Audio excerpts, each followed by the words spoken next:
When we get this bizarro confluence, a monsoon in the proverbial stock market desert, it's because a left-for-dead sector made a remarkable comeback.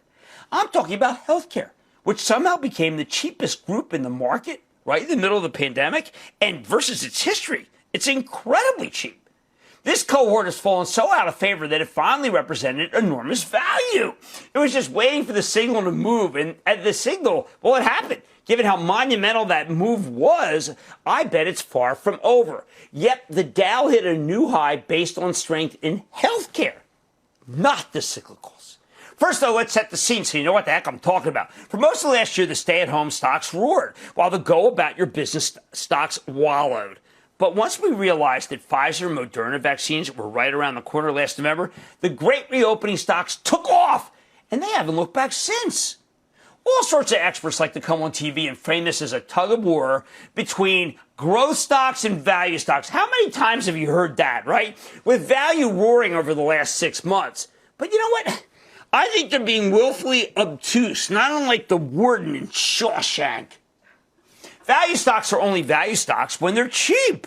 It's not a fixed category, for heaven's sake. If you want to understand this move, it's not about growth versus value. It's about secular growth companies that can thrive in a weak economy versus cyclical growers that only do well when the economy's on fire. We didn't have the rotation into value, for heaven's sake. We had a rotation into cyclicals. You really can't call them value names anymore because they've done so much. While the secular growth stocks, well, they've been crushed. But today, that move stopped in its tracks. Money rotated back into the newly beaten down tech stocks. Yes, the real high growers. But it really rushed into the healthcare names. Yeah, healthcare. The most forlorn sector, punished endlessly. To the point where even Pfizer, a fabulous company, good yield, that's making a fortune from COVID vaccines, had been in retreat. Didn't matter. The group was out of style on the Wall Street fashion show.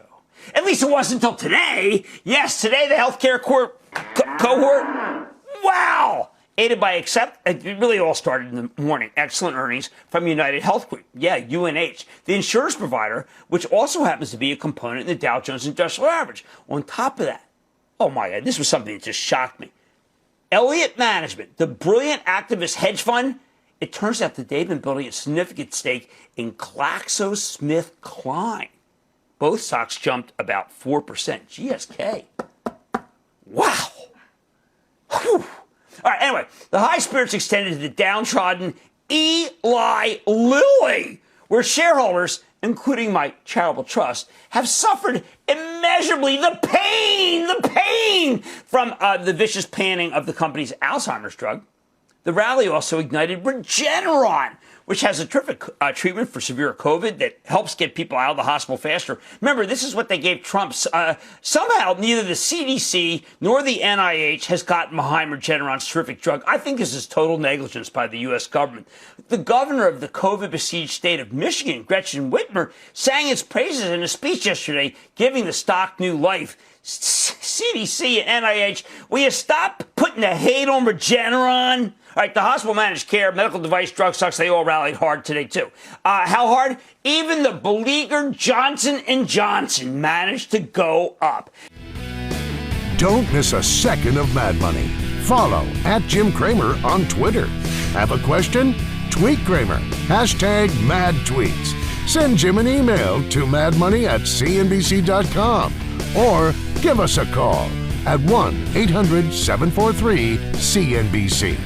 Miss something? Head to madmoney.cnbc.com. Shepard Smith here. Thanks for watching CNBC on YouTube.